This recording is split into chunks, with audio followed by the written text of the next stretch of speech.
हरे कृष्णा। हम सब जानते हैं कि हमारा ये शरीर पंच महाभूत से बना हुआ है, जल, पृथ्वी, अग्नि, वायु और आकाश, जिसमें सबसे सूक्ष्म सटल है आकाश।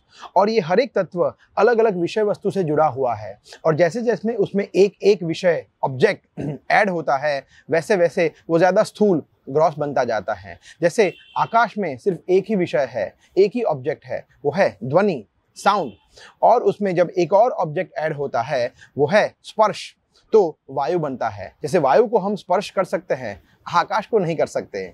और उसमें जब एक और ऑब्जेक्ट ऐड होता है वो है फॉर्म, रूप, तब अग्नि बनता है। और एक विषय ऐड होने से जो कि है स्वाद, तब जल बनता है। और अंत में सुगंध के ऐड होने से पृथ्वी बनता है, जिसमें हर एक विषय है, जैसे ध्वनि, स्पर्श, रूप, स्वाद और सुगंध। भगवद गीता में भगवान श्री कृष्ण बता रहे हैं कि हमारी 5 ज्ञानेंद्रिय है, और ये सभी ज्ञानेंद्रिय एक एक विषय वस्तु से जुड़ी हुई है, जैसे कि आँख, कान, त्वचा, जिह्वा और नाक। तो ये सभी का महत्व है, परंतु सबसे महत्वपूर्ण है हमारे कान, जिससे हम सुन सकते हैं, क्योंकि ये शब्द ध्वनि एक ही ऐसा विषय है जो कि हर एक तत्वों में है। आकाश जो कि सबसे सूक्ष्म है उसमें भी है, और बाकी चारों में भी है। इसके अलावा हमारे वैदिक शास्त्रों में भी बताया गया है कि सृष्टि का सर्जन शब्द ध्वनि से हुआ है। ब्रह्मा जी ने भी जब सृष्टि का सर्जन करने का आरंभ किया तो उनको भी शब्द ध्वनि ने सहायता प्रदान की। तो हम इतना टेक्निकल चीज़ों का डिस्कशन क्यों कर रहे हैं? केवल ये समझने के लिए कि सबसे महत्वपूर्ण कार्य जो कि हम कर सकते हैं वो है सुनना, श्रवण करना। श्रीमद् भागवतम में प्रहलाद महाराज अपनी शिक्षाओं में बताते हैं, श्रवणम कीर्तनम विष्णु स्मरणम पाद सेवनम अर्चनम वंदनम दास्यम सख्यम आत्मनिवेदनम। तो वे जो भक्ति की 9 विधियों के विषय में बता रहे हैं, उसमें से सबसे प्रथम, सबसे प्रमुख है श्रवण करना, भगवान कृष्ण के विषय में, विष्णु के विषय में सुनना। इसके अलावा भी भगवान श्री कृष्ण स्वयं भगवद गीता के 7वें अध्याय के प्रथम श्लोक में भक्तियों के विषय में डिटेल में ज्ञान आरंभ करने से पूर्व हमें बता रहे हैं, तत् शृणु। अगर आप मेरे विषय में ज्ञान अर्जित करना चाहते हो तो मेरे भक्तों से मेरे विषय में सुनो, क्योंकि भगवान कृष्ण के भक्त केवल उनके विषय में ही बताते हैं।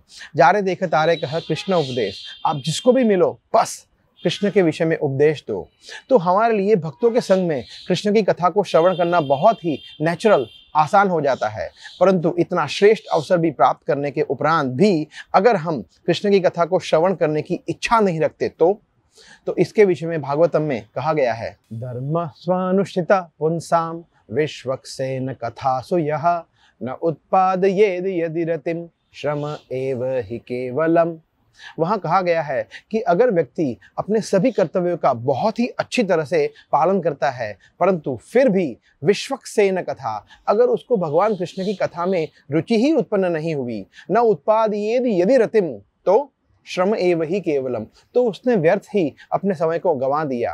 और अगर टीवी और मोबाइल चलाकर हम बैठ जाते हैं कि देखो कोई भी भगवान के विषय में कुछ भी बोलते हैं मैं सुनूंगा, तो ये भी गलत है। नहीं, हमें ये जानना होगा कि जो व्यक्ति ये बोल रहा है क्या वो शास्त्रों के अनुरूप बोल रहा है या फिर अपने मन से ही कुछ भी बोल रहा है। भगवद गीता यथारूप और श्रीमद् भागवतम जैसे ग्रंथों को पढ़ना ये भी श्रवण है।